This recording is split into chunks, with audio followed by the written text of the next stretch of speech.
Bonjour et bienvenue à tous pour Bacana avec Miarissou. Coucou Miarissou. Salut Alice, t'as trop bien prononcé le mot, c'est trop bien, merci beaucoup. Je suis heureuse de vous retrouver, je suis heureuse de te retrouver pour un sujet, on va dire, un peu léger aujourd'hui, puisqu'il nous a été inspiré de Madonna et de son petit ami, puisque je suis tombée sur un article où il disait qu'ils avaient 38 ans d'écart. Et ça faisait un petit moment qu'on avait envie de parler de la différence d'âge dans un couple. Et là, je me suis dit, 38 ans, c'est quand même vraiment ouf. C'est plus que ton âge. Alors, je t'ai proposé le sujet et on s'est dit, allez, on y va. On a vraiment beaucoup de choses à dire. Et donc voilà, on en parle aujourd'hui. C'est vraiment un sujet où on va essayer de déposer tout le jugement parce que c'est vrai que c'est un sujet qui touche beaucoup. Moi, j'ai parti du principe que, enfin, mes parents, ils ont 5 ans d'écart. Donc pour moi, 5 ans d'écart, c'était entre guillemets l'écart d'âge idéal. Et c'est drôle parce qu'avec le père de mes enfants, on avait effectivement 5 ans d'écart. Et bon, c'est pas ça qui fait qu'à couple marche ou ne marche pas. Mais donc après cette période-là, avant en fait de mettre en couple avec David, mon ex-mari, j'étais toujours avec des hommes plus âgés que moi parce que pour moi, ça aussi, ça faisait partie de la norme. Tu vois, la femme doit être plus jeune que l'homme. Et, euh, et en fait, c'est là que tu vois vraiment qu'il y a des constructions qui s'installent par rapport à tes modèles, par rapport à tes héritages familiaux. Et je crois que l'invitation du sujet d'aujourd'hui, c'est vraiment de regarder au-delà de tout ça pour savoir où circule l'amour et qu'est-ce qu'on a envie de vivre. Qu'est-ce que tu en penses? Je trouve ça, quand tu m'as parlé du sujet, ça m'a fait beaucoup rire et en même temps, c'était tellement d'actualité. Enfin, tellement d'actualité. Moi, j'ai envie de raconter un truc par rapport à ça, c'est la différence d'âge. Mes parents, ils ont 7 ans d'écart et mes grands-parents, eux, ils avaient 14 ans d'écart. Et du coup, bah moi j'avais en fait je me suis jamais posé vraiment la question si c'était bon, est-ce que c'est pas bon. Et moi quand j'étais attirée par des gens, c'était par la vibration et par le cœur et en fait il y avait vraiment ce truc en fait qui était beaucoup plus important. Et moi c'est vrai que la première fois quand j'étais avec des femmes, ma première copine elle avait 6 ans de moins. Et bon, moi j'en avais 20, j'en avais 14. Et c'est vrai que vu comme ça fait un peu oula, c'est un peu jeune. Mais, euh, mais en fait, finalement, la différence d'âge, quand on regarde, c'est pas la différence d'âge qu'on regarde, c'est à l'intérieur. Qu'est-ce qui fait que nous aimons cette personne? Qu'est-ce qui fait que on l'a choisi elle et pas quelqu'un d'autre et on le fait pas par rapport à l'âge et enfin du coup pour moi la différence d'âge je vois des amis aujourd'hui ils ont 25 ans d'écart 25 ans 20 ans d'écart et et puis même moi je me souviens la première fois quand une copine m'avait dit oh là là je me suis tapé un petit jeune bon, elle avait 30 ans 32 ans elle m'a dit oh je me suis tapé un petit jeune je me dis là il a 20 ans. Oh mon Dieu, j'étais un peu genre en mode oh, sérieux, mais pourquoi, mais comment, mais oh là là, mon Dieu, mais ça me fait des trucs aussi. Ah, j'aimerais bien moi aussi. Et en fait, il y avait vraiment moi quand j'étais plus avant, quand j'étais pendant quand j'étais avec des femmes, on m'appelait un peu la cougar parce que à chaque fois mes copines elles étaient plus jeunes que moi, mais vraiment genre à 6 ans, 5 ans, 5 6 ans d'écart. Et du coup, on m'appelait un peu la cougar. Et je trouvais ça rigolo. Et puis à Bali l'année dernière, j'ai rencontré un gars qui m'a beaucoup plu. Beaucoup plu. Il était tout frais. C'était vraiment un enchantement. Un enchantement. Quand il m'a dit son âge, j'ai fait oh putain. Oh sérieux? Oh merde. Mais alors attends. Et après je me suis dit putain mais mes grands-parents ils avaient 14 ans d'écart. Ah ça va. Ah ça va. Ok. Ben on avait 14 ans d'écart. 14 ans d'écart. Moi j'en avais 36, lui il en avait 22. Et, euh, et j'ai passé les meilleurs moments de ma vie. La meilleure nuit de ma vie. Bon, une des meilleures nuits. Ok, une des meilleures nuits de ma vie. Et ça s'est passé deux fois. Et puis c'était incroyable, c'était génial. Moi j'ai adoré. Et du coup aujourd'hui j'avoue j'aime bien. C'est d'avoir d'avoir cette. J'ai 37 ans aujourd'hui et j'avoue j'aime bien cette fougue et j'aime bien cette. Les jeunes aujourd'hui, enfin les jeunes, c'est très étrange, c'est vraiment le dialogue de couple. À fond, j'adore ce sujet. Et il y a vraiment ce truc où on n'ose pas forcément se dire ah mon Dieu, mais il y a ci, mais il y a ça, etc. Mais en fait, quand on écoute juste son cœur et qu'on a envie d'y aller, ben on y va. T'en penses quoi? Ouais, alors moi, je trouve ça très amusant par rapport à ton raisonnement. Non, mais quand même, mes grands-parents avaient 14 ans d'écart, donc c'est bon. Donc en fait, on a quand même tous des référentiels qui vont nous dire c'est bon ou c'est pas bon, parce qu'en fait, des fois, tu te dis, tu es en train d'imaginer, bon, alors en fait, quand cet homme est né, ben moi, j'avais 14 ans. Et en fait, c'est ça qui fait qu'on est on est un peu en, comment dirais-je, en conflit, en mince. C'est comme, tu vois, mon ancien compagnon, il avait 18 ans d'écart. Et je m'étais dit, mince, quand j'ai eu mon bac, lui, il était à la maternité. Et sur le coup, Ouais. ça m'a fait un choc. Et le jour où j'ai su son âge, je me suis assise, je me suis dit, OK, ça veut dire qu'il a 10 ans de plus que mon fils et 18 ans de moins que moi. Et en fait, il pourrait être plus l'ami de mon fils que mon mec à moi. Et tout ça, en fait, c'est vraiment des choses qui se mélangent. Mais comme tu dis, à un moment, OK, qu'est-ce que tu as envie de vivre? Qu'est-ce que tu as envie de ressentir? Et on y va. Après, indépendamment, en fait, de ce que tu ressens, je pense qu'il y a quand même, puisqu'on est dans BAC, on parle aussi d'argent, il y a, il y a ce volet-là qui va venir sur la table, pas forcément en disant, ah oui, on est dans cette relation pour l'argent, pas pour l'argent, c'est pas ça. C'est qu'à un moment, en fait, dans les cheminements, on n'a pas forcément les mêmes revenus, les mêmes niveaux de vie, les mêmes standards. Et si tu es avec un gars de 20 ans, tu en as 38, que tu as ta vie bien installée et que lui, il est en train de faire ses études et que vous voulez aller au resto, c'est toujours toi qui paye, etc. Ça peut pas fonctionner non plus parce que là, on n'est pas sur quelque chose d'équilibré, de réciproque. Donc, je pense que c'est un petit peu aussi sur ça que j'avais envie qu'on échange aujourd'hui. Tout à fait, tout à fait. Et je te rejoins beaucoup euh, là-dessus parce que justement aujourd'hui, tout ce truc avec l'argent, moi ça me fait toujours tout de suite penser au sugar mommy, sugar daddy.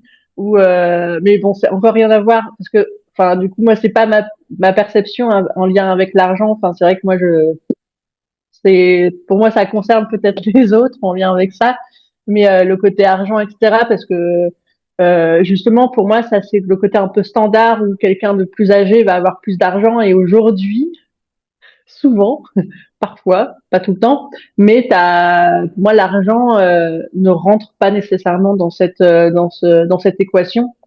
Et du coup, c'est super intéressant parce que là, pour le coup, on a des petits points de vue différents. Et du coup, il y a vraiment pour moi, l'argent ne rentre pas nécessairement dedans, en fait. Je ne vois pas parce que aujourd'hui, t'as un jeune de 25 ans qui va être parfois millionnaire en, en un claquement de doigts, entre guillemets.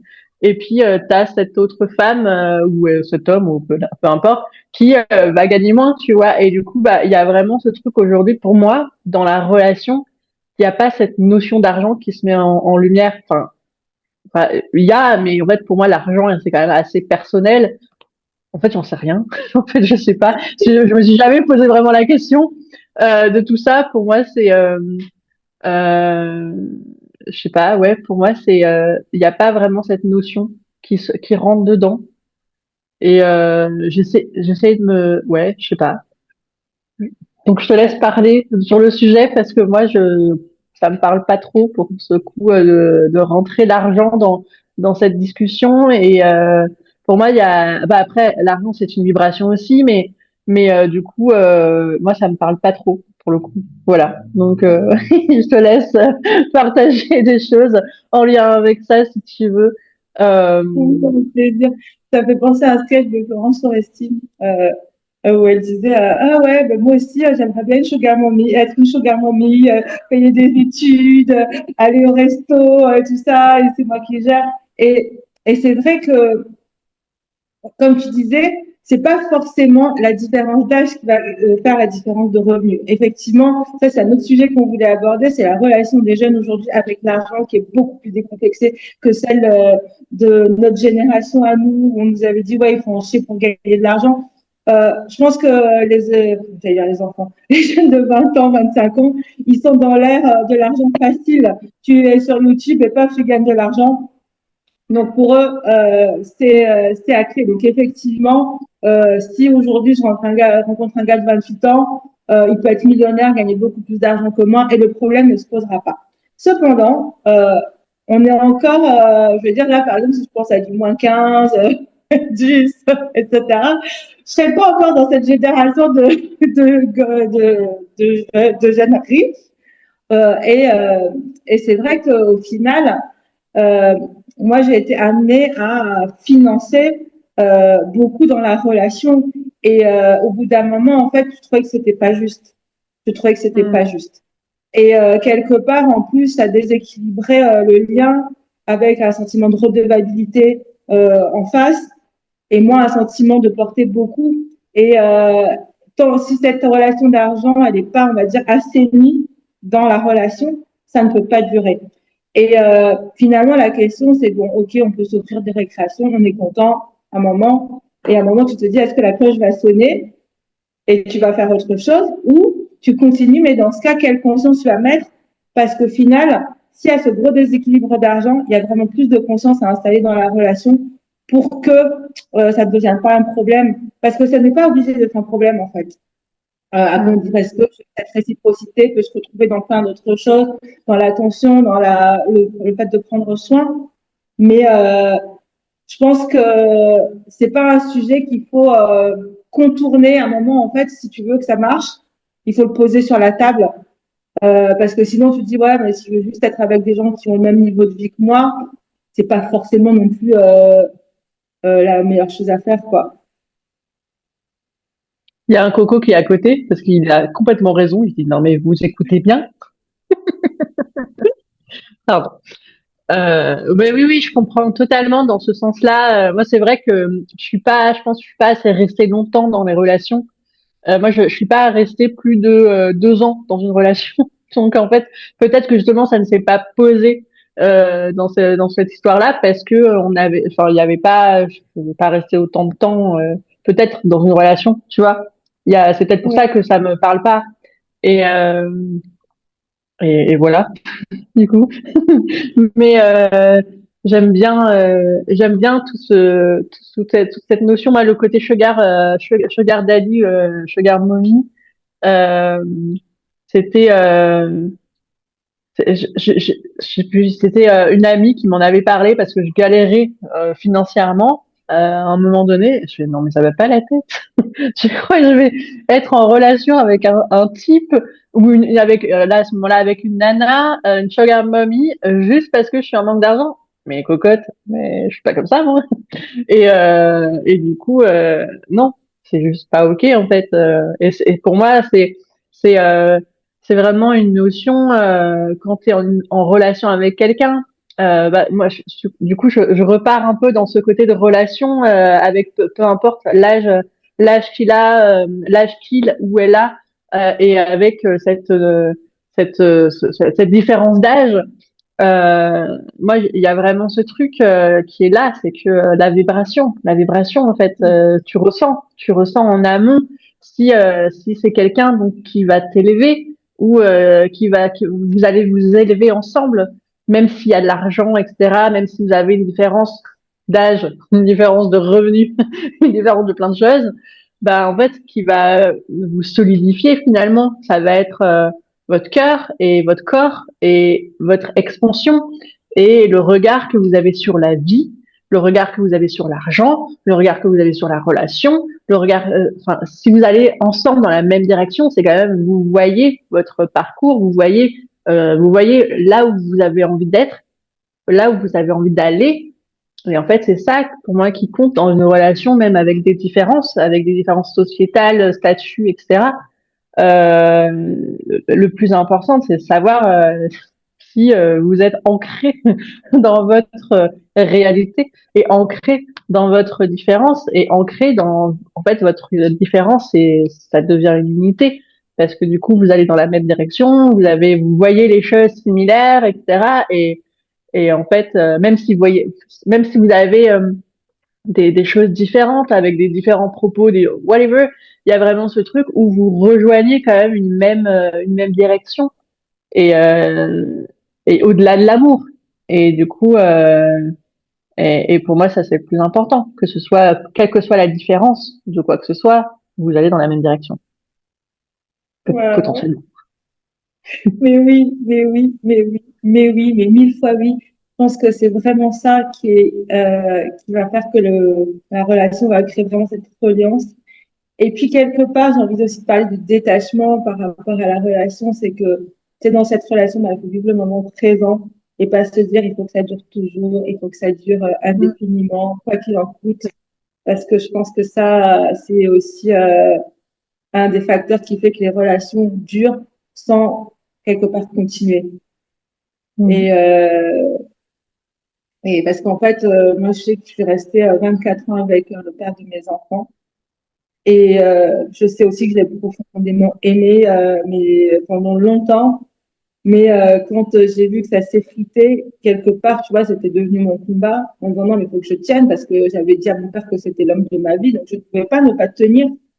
Mm. Et c'est vrai qu'à ce moment-là, euh, en fait, toutes les différences, elles ont explosé alors qu'elles étaient toujours là, mais elles sont devenues tranchantes, elles sont devenues douloureuses. Et je pense que quelles que soient les différences, c'est vrai que c'est important de rester connecté à toi pour savoir si c'est toujours quelque chose, comme tu disais, qui t'élève ou au contraire crée de la contraction et te racornit, ouais. Mais c'est ça. Et bah, toujours revenir à qu'est-ce qui résonne et qu'est-ce qui fait sens. Enfin, c'est quand même t'es là pour ça en fait, qu'est-ce qui résonne et qu'est-ce qui fait sens. Et moi il y a toujours eu ce truc s'il y a des différences, justement, si vous avez vraiment des grands différents au-delà de la différence d'âge, et ben c'est vraiment de revenir, est-ce que ça résonne pour moi ou est-ce que ça fait pas sens, ou est-ce que il y a vraiment se poser les bonnes questions dans ces moments-là et ne pas se forcer à rester parce que ne pas rester. Bon, c'est encore sûrement un autre sujet qui parlera dans un prochain podcast, mais il y a vraiment ce truc, ouais, c'est le même chemin sans avoir d'attente, vous avancez sur votre cheminement et avec la joie, l'amour, etc. Et faites comme si c'était toujours votre premier amour, quoi, et genre kiffez votre life et en fait vivez l'instant présent en fait. Et même si vous avez des grandes différences d'âge, même si vous avez que 2 ans d'écart, 3 ans d'écart, peu importe, et même s'il y a des petites broutilles qui vous machin dans votre relation, revivez en fait dans l'instant et les choses qu'est-ce que vous avez envie de vivre. Finalement, c'est ça qui va encore plus résonner. Et l'élévation, elle est là, l'expansion, etc. Elle est là dans une relation de couple, une relation tout court et pas forcément de couple. Et d'ailleurs, une relation, toutes les relations, c'est est-ce que vous voyez les choses, est-ce que vous avez envie de voir les choses pas forcément de la même façon, mais et puis à un moment donné, la vie, elle vous amène ce que vous devez vivre. Donc voilà, je peux pas dire plus. Ouais. Et je voudrais ajouter juste une petite note sur la communication parce que ça Mm. aussi, ça fait des relations saines. Oser communiquer ce qui va, ce qui ne va pas, ce qui dérange, ce qui ne dérange pas, tout en étant, on va dire, dans le respect, le respect, hein, parce que c'est pas, on crache pas la vérité à la gueule de l'autre juste parce que c'est ta vérité, parce que ça, j'ai bien connu.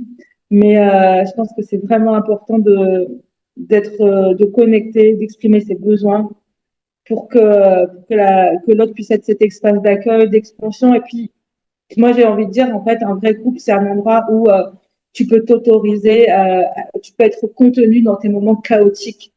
parce que Mm. je pense que c'est ça qui, moi, je vois vraiment, si je prends du recul par rapport aux relations, c'est que c'est toujours moi qui ai voulu contenir le chaos de l'autre. Et c'est ça, au final, le vrai déséquilibre. C'est pas une histoire de différence, c'est une histoire de déséquilibre et de non-réciprocité. Mm. Complètement. Ouais, et genre, je crois que j'ai envie de m'arrêter là. T'en penses quoi? Parce que juste, je pense qu'on a tout dit, on a arrondi, arrondi les angles. Pourquoi je dis ça? Ouais. Euh, je Et si remettre, Madonna nous regarde, on lui fait un petit coucou. et plein de bisous, on t'adore. Non, c'est pas vrai. Euh, mais ouais, merci, merci cet article, merci cet article sur lequel t'es tombé dessus, parce que ils ont l'air en tout cas très heureux et ils sont très mignons ensemble et ouais, c'est trop cool. Moi, je suis super fan des personnes qui osent et qui s'assument et assumer et n'ayez pas peur de voilà, n'ayez pas peur de et retirez tous vos blocages, vos limitations et kiffez votre life.